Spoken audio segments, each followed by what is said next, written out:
is just a fake parliament. In the last parliament, 88% of the MPs lost their seats, including me.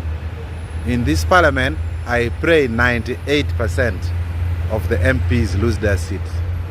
I don't know what they're doing, and yet they earn 1 million shillings a day. The UPDF is being deployed in South Sudan. Article 210 of the Constitution says it has to be done in consultation with the Parliament. People's children are being deployed abroad and Parliament has not been consulted, and Parliament is quiet.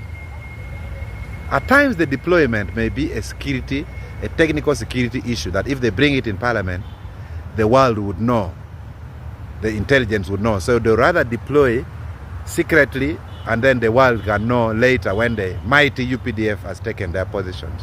But this Parliament should demand that a formal report should be presented to it. The Constitution says with the approval of Parliament, Article 210.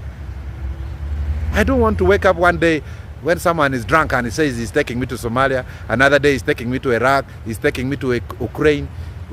The approval of Parliament is very paramount, so that we can pray for our children, so that the pastors can pray for them, so that we can give them blessings, so that we can organize for them OD and granates to go with.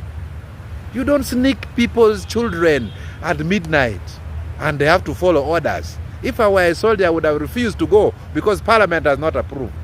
So can this Parliament demand how many have gone, for how long? Is there a special allowance? We need to know. This is the Constitution.